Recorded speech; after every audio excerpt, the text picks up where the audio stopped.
O le tusi e lua Samuelu, o le mata upu mua. Ua au mai anta vita le tala o le oti o Saulo mai o Natana. Ua whaanoa noa ai o ia.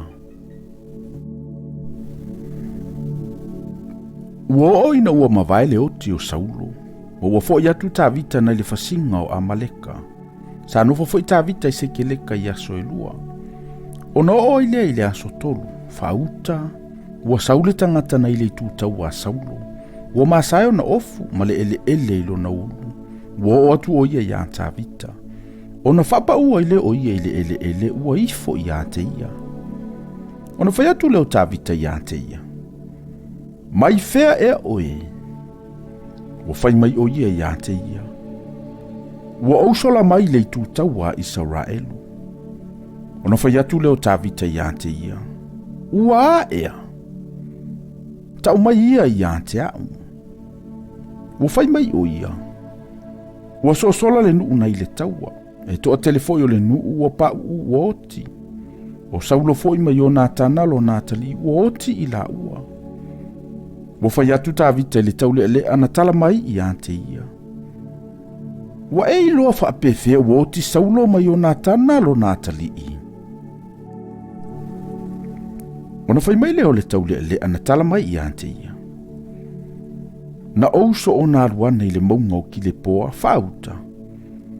O loto o nā i Saulo i lo na tau. Whauta foi. O kariota mai e ti solo whanua o lo pitia le tuli i ante ia. Ua whaliu o ia. Wana i loa mai au. O na wala au mai le o ia i ante au. O na uwhai atu lea. O au le nei. O whai mai o ia i ante au. O ai ea oe. Na uwhai atu le i ante ia. O au o lo sa Amaleka. O na whai mai le o ia i ante au. Ia e tū ia ulunga. Ma whaoti i ante au.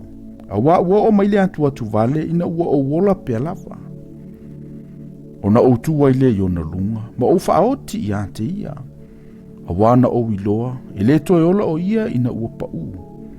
O na o tango i le palea li i sailo nao. Ma le tau lima sailo na a au. Ua o maia i nei lo wali. O na tango leo ta vita i o na ofu. Wana sa ia. Ua whape fo i tangata uma sa i ante ia. O latu utangitu i ma whetangisi ma ana popongi. Ua o i le afi. O na o Saulo ma i o na tana lo Natali. Ma le nu o Jehova ma le ainga o Israel. Ni walato woti le pelu. Ua whai atu ta vita i le taule ale ana tala mai i ate ia. Se fea ea oe. Ua whai mai o ia. O au le atali o le tangata ese. O au o lo sa Amaleka. Ua whai atu ta vita i ate ia. Pena whaape fea na e le fefe whao olo lima e whaoti ai i le na whaawina Jehova. Na wala awa tu leo ta vita i le tasi tau le lea ua whai atu i ate ia. Ina alu atu ia. Ma e fasioti i ante ia. O na fasi e le e ia i ante ia ua oti ai. Whai atu foi ta vita i ante ia. Ia iai lunga o lo ulu lo lava toto. A wā na e moli mau mai lava lo lava ngutu i ante oe o lo whapea. Na o fasioti le na whaawina Jehova. Walange ta vita le nei fatue awalo wha i a Saulo mai o Natana lo Natali. Ua whai atu fo yo ia, ia o ina le whanaunga yuta i le au whana. Whauta, ua tusia i le tusia i Asera. O le mamalu o Israelu, ua whasia i au mea mawalulunga.